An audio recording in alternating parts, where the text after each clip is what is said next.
He is Howard Eibach, the author of 2 books on the creative brief and a former creative director. And he's Mark Jenson, a lecturer at the University of Minnesota's Hubbard School of Journalism and Mass Communications. Together, we're the Brief Brothers. We love talking about creative briefs, briefing, and advertising. As you notice, Henry is gone and Mark is subbing for us today. We've been having an ongoing conversation with the legendary creative Ernie Schenck. This is part 3 of that conversation. Let's continue. And there's a new job title out now. Maybe you heard of it. It's called prompt engineer. Right.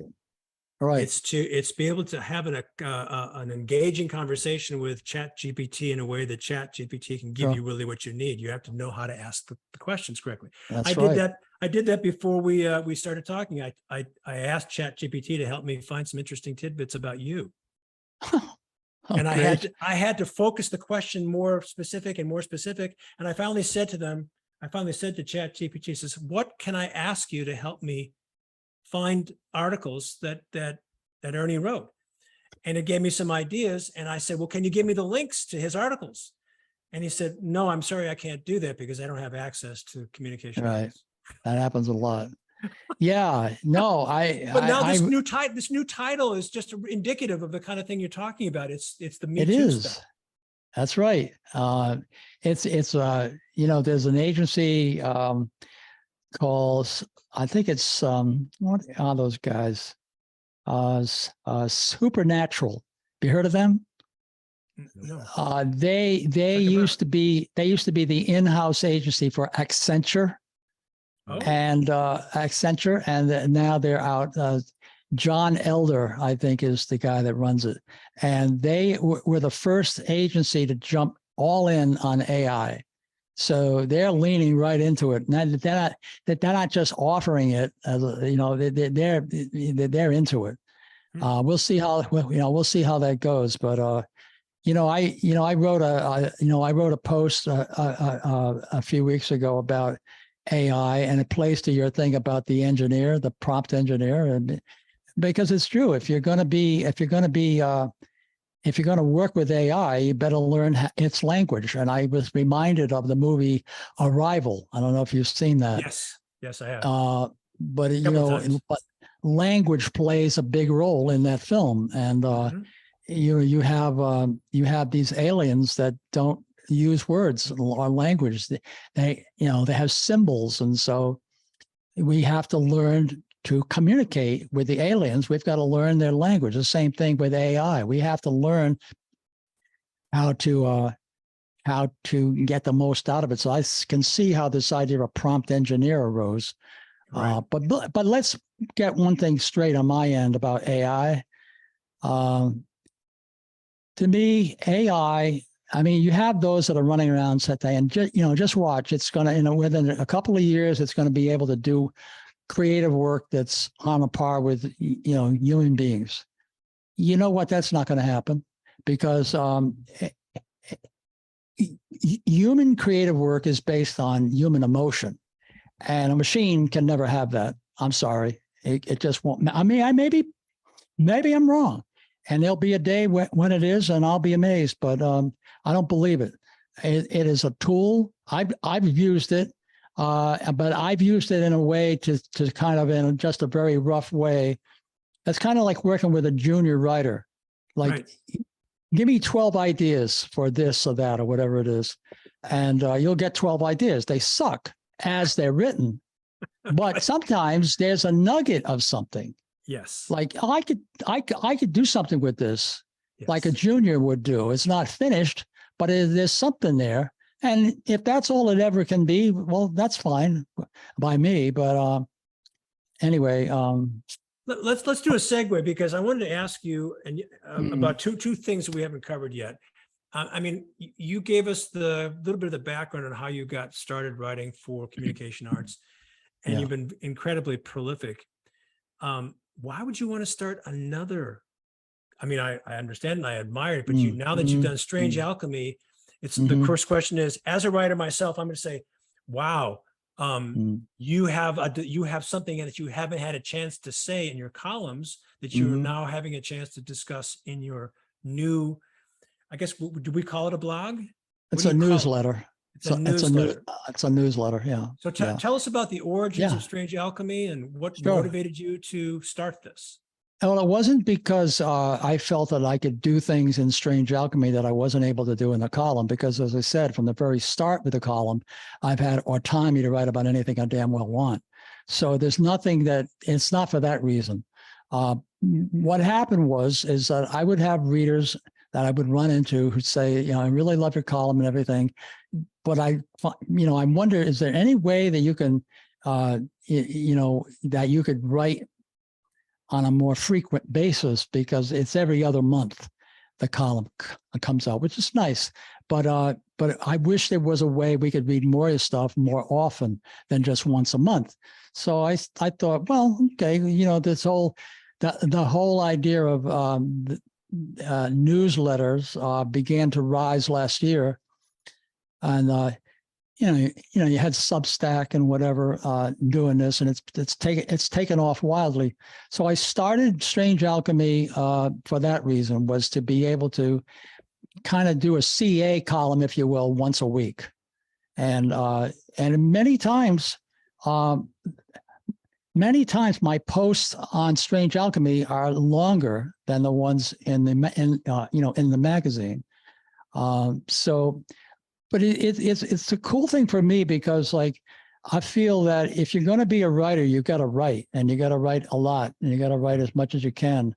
It keeps you in the flow. So, and the other thing is, there's just so much to write about. There's so many things you see every day in the news or on television, or you see a movie like The Big Door Prize, which I wrote about very recently, last week I think it was, on Apple TV, and the whole idea of, we all live our lives and we kind of find our way through life, and we end up becoming whatever we end up becoming, like whether it's the guy that runs a hardware store, or a woman who runs a dance studio or something like that. But that guy that runs the hardware store, at one time, he didn't always want to run a hardware store. He wanted to be an astronaut, but it didn't work out, and so he ended up here. Or the woman who's a manager of the Best Buy out on the edge of town. At one time, she wanted to be, she wanted to be a dancer or whatever, but she tried and things didn't work out. And, she met a guy, they got married, they had kids, and she's a manager of a Best Buy. But is that what she was meant to be? And so the show kind of dares to ask those kinds of questions. Are we, are the things we become, are they happenstance? Did they happen because we willed them into existence, or is it possible that we were ordained to be a thing, a certain thing? It's a very intriguing show. And I think that it plays to the whole idea of the creative act, because I believe that you can create your destiny, just like I wrote about today, as a matter of fact. Can you create your own luck? Is luck an accident, or can we create it? And interesting topic. I feel. It turns out there are times when there is such a thing as just dumbass luck, and you can't control it. It just the stars are in alignment, and if you're in the neighborhood on the day that they do, you're blessed and you get lucky. You meet the girl of your dreams, whatever it is, you find your dream job, whatever. But most of the times we are able to create our own luck, because luck is really, what is it really? Luck is really opportunity. It's really just another word for opportunity, but you've got to be able to recognize it when it appears right in front of your face. And if you know how to do that and seize those times and make something out of them, everybody's going to say, guy is so lucky. Everything he touches turns to gold. Well, it's not dumb luck. He made it turn to gold, because he was able to see things that you couldn't.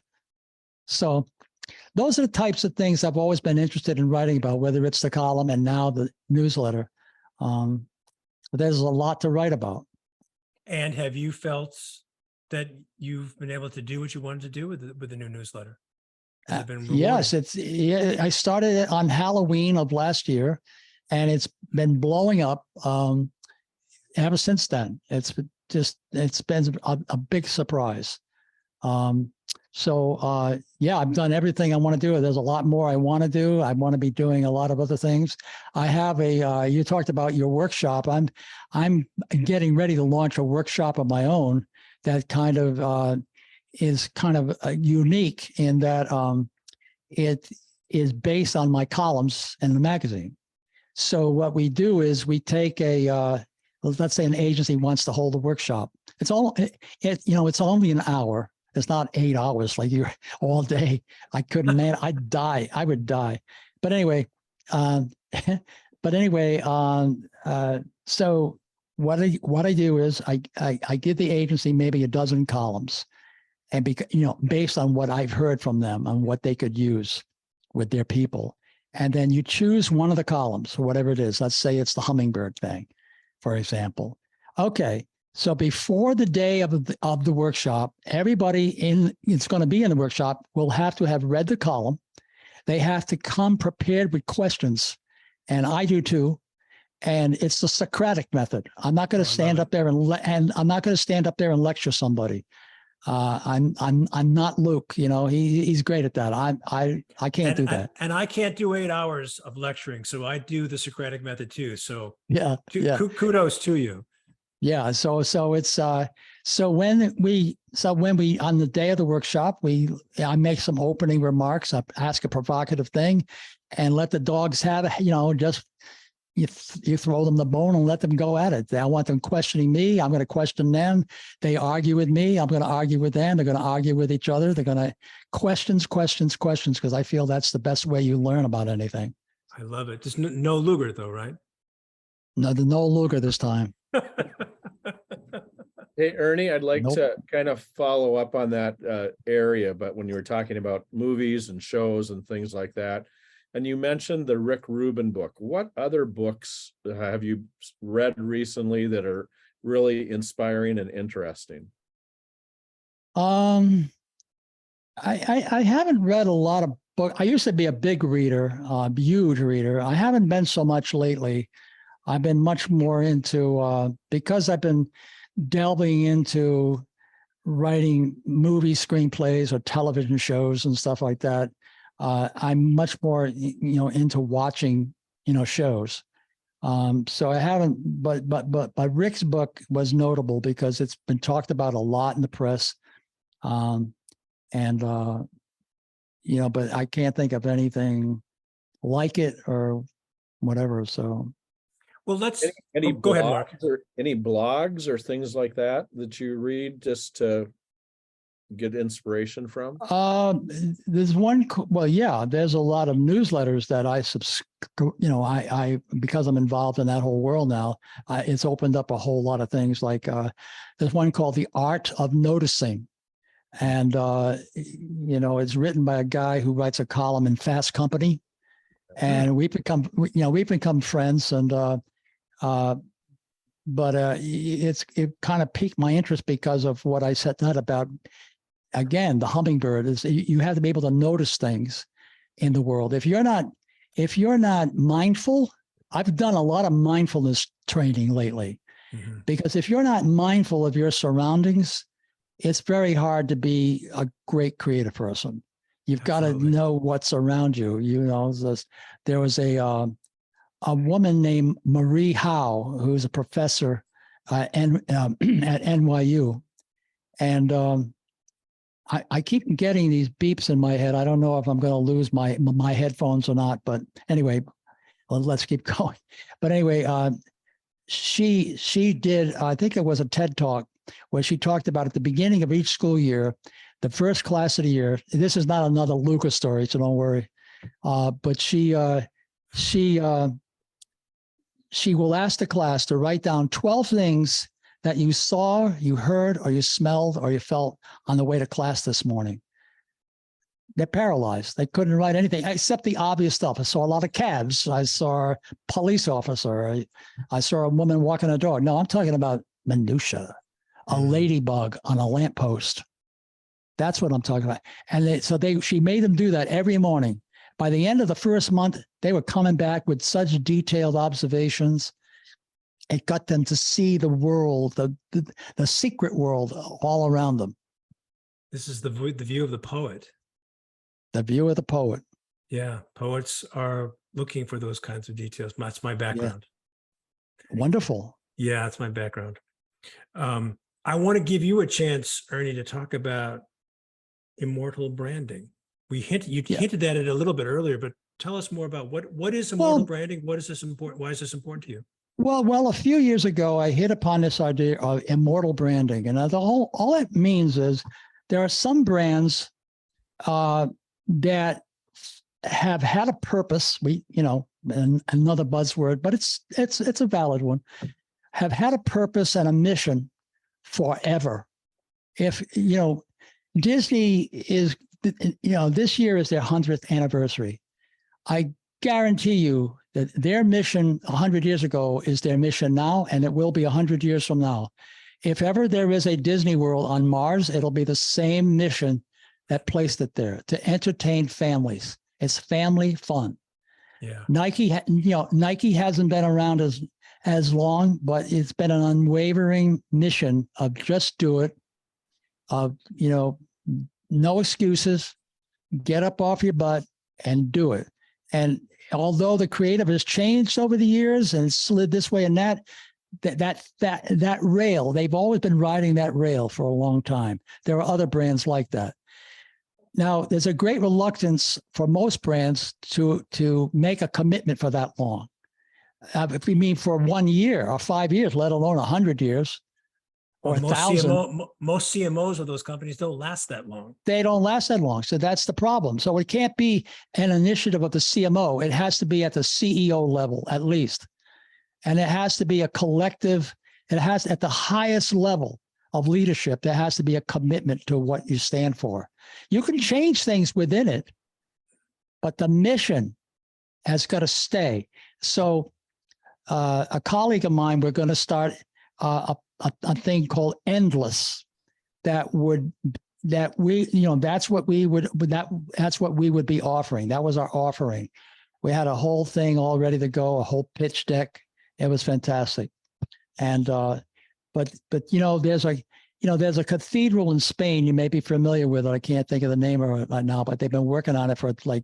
Oh, yeah, I know what you're talking about. It's the one. It's in. Is it in Barcelona? I don't know. Yeah, I think so. But the anyway, guy who's building it, he's been building it by hand, and it's been going on for decades, and he'll never finish it. Well, I don't think that's the one, because this is a lot more people involved. It's a cathedral, unlike anything you've ever seen. It's been being built now. It started, I forget the architect who designed it. He's very famous from Spain. It was so long ago, but it was like hundreds of years ago that this thing started, and it's almost nearing completion now within the next 2 to 3 years. Now, it's a great metaphor for what I'm talking about, because they've had this mission, this cathedral, come hell or high water, it's going to get that vision is going to get done, and they've never wavered from it. They've never lost interest in it. So I've thought about writing a book about it, immortal branding. I don't know where that'll go, if anyway. I've got too many other irons in the fire right now, but I do think it's a thing that more brands ought to at least think about. If nothing else, it forces you to really decide on who we are and what we're all about. And if we can decide on nothing else, if you change it in 5 years out or next year or whatever it is, okay, that's the way it goes. But the underlying, that rail that I talk about, let's build that rail and let's make a promise to each other. We're going to stay on that rail forever. And I think what you're talking about is the elite of the elite brands. I mean, how many brands could we point to that have been as committed to their mission, for lack of a better word, as Disney or Nike, maybe Apple, even although Apple hasn't been around as long. Right. And I'm trying to think of a legacy brand that would fulfill your definition of immortal branding. There aren't that many. There aren't that many, but and it is the elite of the elite. But maybe the reason it's the elite of the elite is because more brands just don't have the willingness or the wherewithal or the belief that they can do it. Mm. They have gotten lulled into this, and it's gotten even worse now. Like I say, with we're talking about AI, and I mean, and the speed at which AI works, and it can crank out a million ideas in 2 seconds or whatever. It doesn't lend itself to immortality. It's like, now you see it, now you don't. Right. Right. Right. So I don't know. Mark, did you want to ask another question? Sure. Just to kind of follow up on branding stuff. So besides some of the brands that you talked about, the immortal brands, Ernie, what are some brands that have been doing some work that has really captured your attention recently? Could be a newer brand or something besides the Nikes and Apples and Disney's. We talked about Mischief, and I got to be honest, I'm as smitten with Mischief as anybody. And I think the work they're doing is perhaps it's because, as Greg said, I wanted to start an agency that brought back the fun in advertising. Maybe that's why they are standing out so much for me and the work they're doing. I think the thing about the rabbit hole spot was genius, quite honestly. The other one that everybody also has talked about, that was also on the game, where they misled you into thinking whatever. Yeah, that was cool, but that to me wasn't as great as the rabbit hole idea. So you're talking about brands, of course. So I guess that brand would be one of them, the one with the guys with the rabbit. It's Tubi. A Tubi, yes, and Tubi. It's so great that I can't even remember the name. Ernie, why don't we wrap up our time together by asking you to offer some advice to young people who are thinking about advertising? Is it a career worth pursuing? I think it is, if like we talked about before, if you're willing to, understand that it is what it is. It's about inventing desire. And I don't care, the tools have changed, and if we're going to get into AI, okay, great. But at the end of the day, it's always going to be about inventing desire. If there can be meaning there, to the extent that you can find it, and let's hope you can, that's great. But that's not going to be, you're not going to find it in spades in an ad agency. To some extent, yes. But if that's what you're really looking for, I think you might want to go work for a wind farm or something. I don't know, but for the right kind of individual, it's still a great business, and it can be a fun business, even despite all the changes that we've been witnessing lately. It is what you make it. So I'd say in the end, to be true to yourself. If you don't feel there's no there for you, don't even bother. It's not worth it. There are other creative endeavors that you can undertake besides advertising. Right. Ernie Schenck, author of a book, I forgot to mention this, The Houdini Solution. It's a great read. Also the author of a bi-monthly column for communications arts for a very long time, and now the new newsletter, Strange Alchemy, creative legend, creative director, copywriter, agency founder, and a wonderful guy. Thank you so much for joining Mark and me on the Brave Brothers. It was a pleasure. Thank you for having me. Good stuff, Mark. Good stuff, Howard. He's Mark Jenson. He's Howard Eibach. And together we're the Brief Brothers. Till next time. Bye-bye.